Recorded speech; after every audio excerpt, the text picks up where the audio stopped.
लौट दोस्तों नमस्कार, साथियों नमस्कार। आज हम बात करेंगे आधुनिक भारत के निर्माता, भारतीय संविधान के जनक, 9 भाषाओं के ज्ञाता,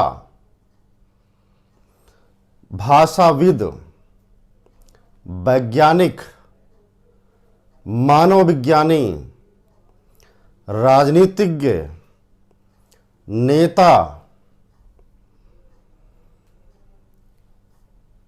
कुशल अर्थशास्त्री, दलितों, शोषितों, वंचितों, गरीबों के मसीहा बाबा साहब भीमराव अंबेडकर के जीवन के संक्षिप्त परिचय पर। साथियों, बाबा साहब भीमराव अंबेडकर का जन्म सन 1891 यानी 14 अप्रैल 1891 को इंदौर जिले के महू छावनी में, जो उस समय का मध्य भारत का खंड हुआ करता था, वहां पे बाबा साहब भीमराव अंबेडकर का जन्म हुआ था।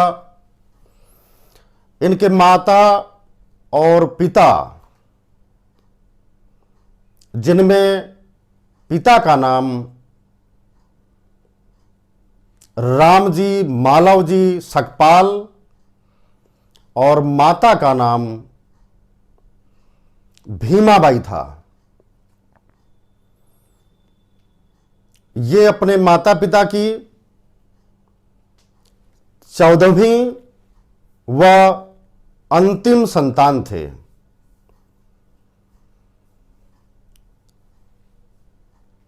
इनके पूर्वज महार जाति से संबंधित थे, जो उस समय बहुत ही अछूत और निम्न क्लास की जाति मानी जाती थी। इनके पूर्वज ब्रिटिश ईस्ट इंडिया कंपनी में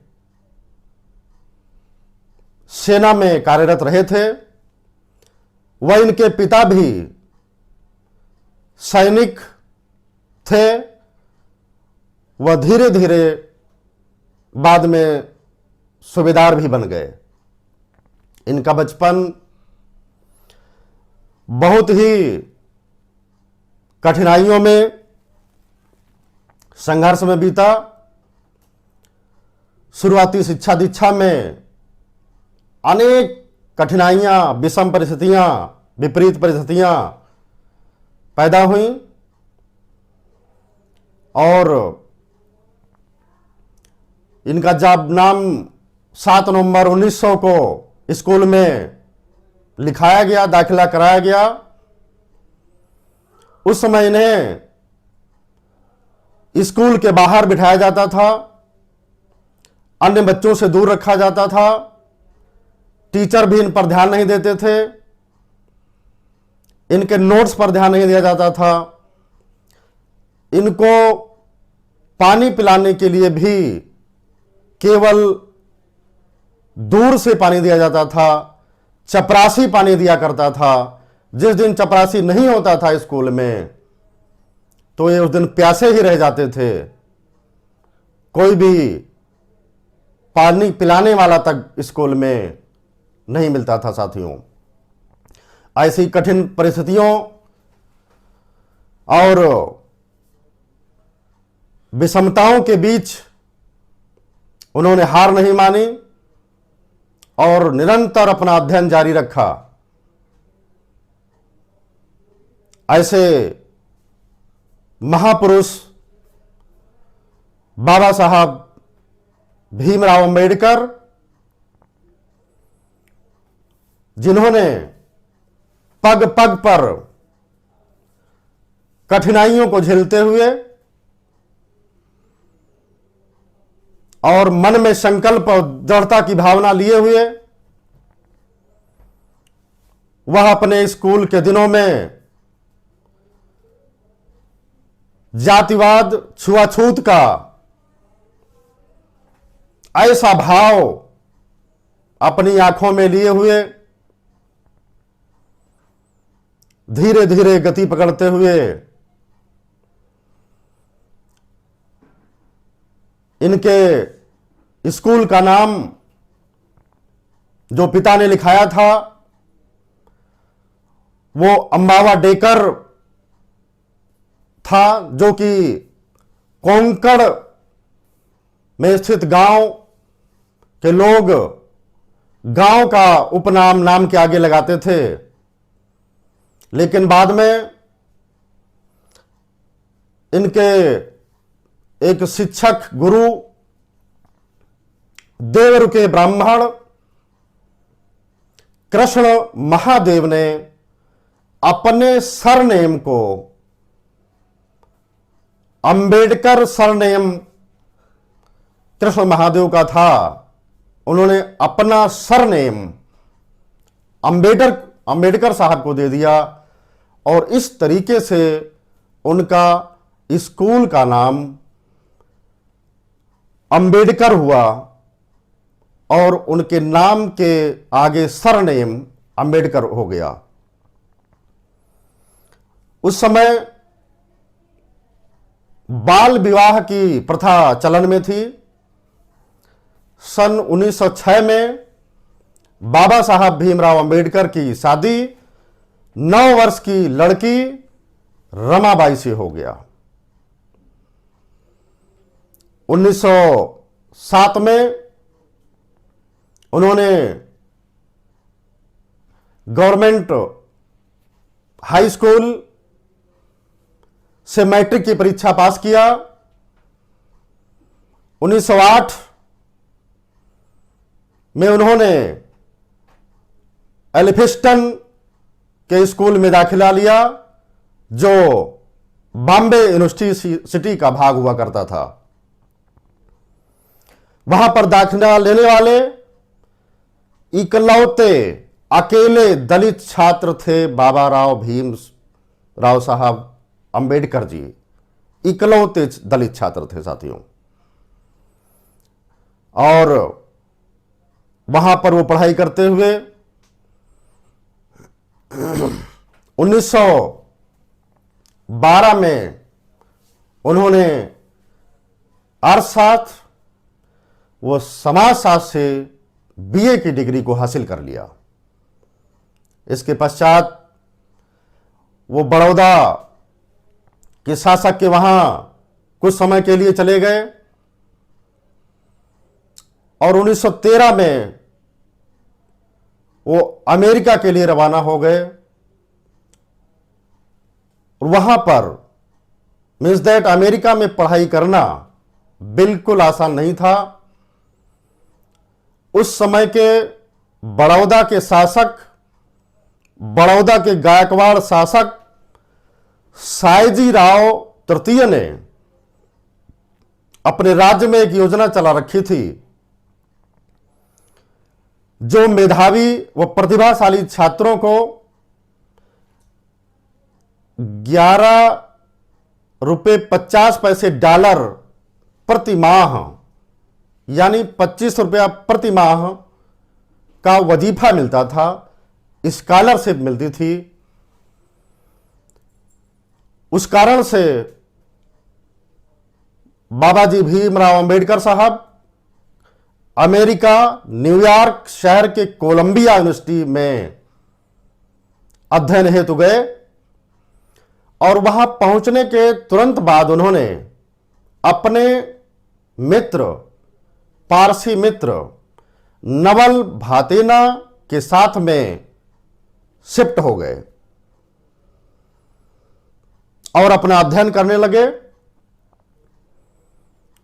जून 1915 में उन्होंने कोलंबिया यूनिवर्सिटी से समाजशास्त्र, राजनीति शास्त्र,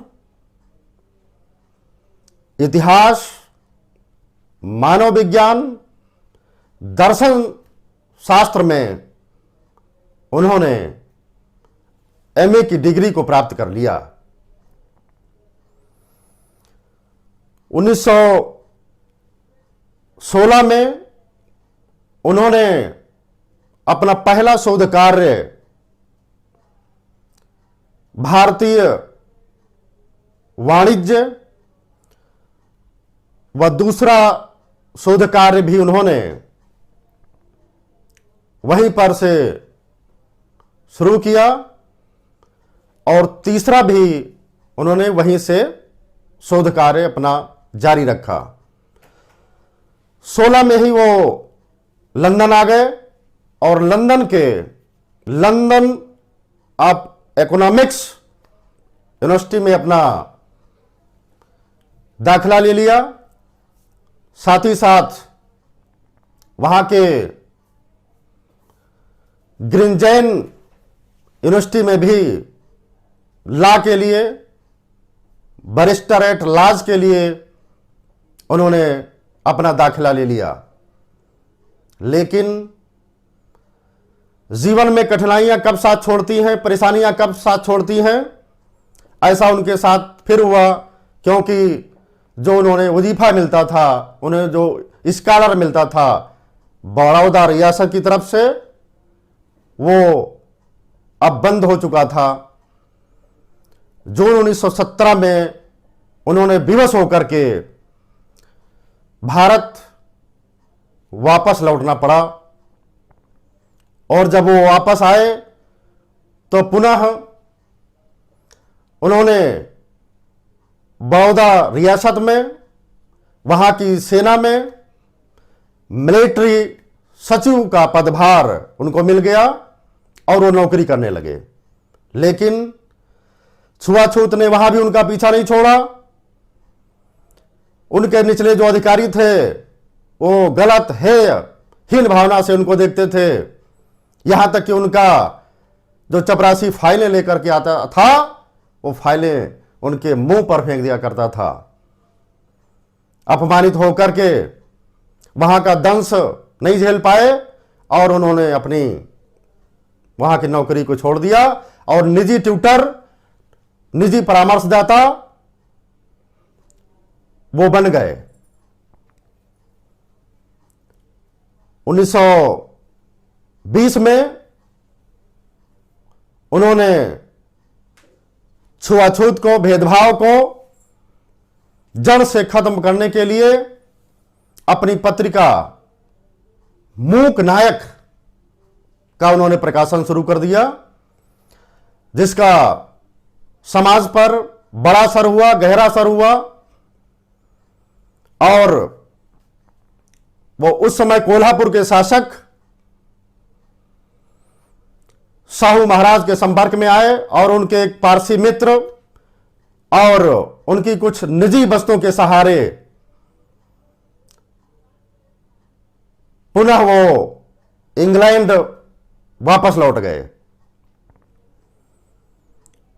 1921 में उन्होंने पुनः लंदन से एमएससी की डिग्री प्राप्त किया। 22 में उन्होंने बैरिस्टर एट लॉज की डिग्री को प्राप्त किया। 23 में उन्होंने डीएससी की डिग्री, डॉक्टरेट ऑफ साइंस की डिग्री को प्राप्त कर लिया।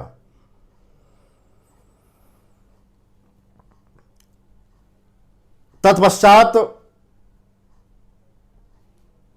वो भारत वापस लौटे। भारत आकर के 1925 में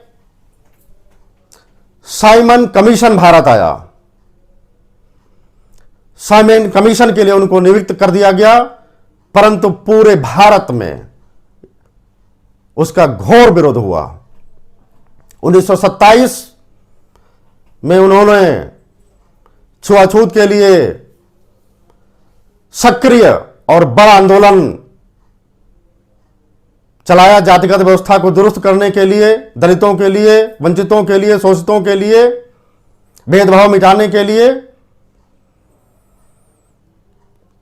1930 में उन्होंने कालाराम मंदिर का बड़ा आंदोलन शुरू किया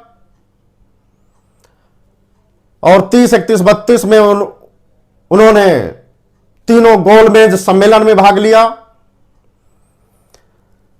1936 में बाबा साहब ने लेबर पार्टी का गठन कर दिया। धीरे धीरे सैने सैने आगे बढ़ते हुए 29 अगस्त 1947 को उन्हें भारत की संविधान की मसौदा समिति का चेयरपर्सन, अध्यक्ष नियुक्त कर दिया गया और 2 वर्ष 11 माह 18 दिन के अथक परिश्रम के बाद उन्होंने भारत को दुनिया का सबसे बड़ा लिखित संविधान प्रदत्त करा दिया और 26 जनवरी 1949 को उसे अंगीकार भी कर लिया गया। 1951 में उन्होंने हिंदू कोड बिल लोकसभा में लेकर के आए, जो उत्तराधिकार, विवाह, अर्थशास्त्र के कानूनों में बदलाव के लिए था। साथियों, 14 अक्टूबर सन 1956 को अपने समर्थकों के साथ पंचशील को अपनाते हुए उन्होंने बौद्ध धर्म को स्वीकार कर लिया और वो सदा सदा के लिए उसी के हो गए।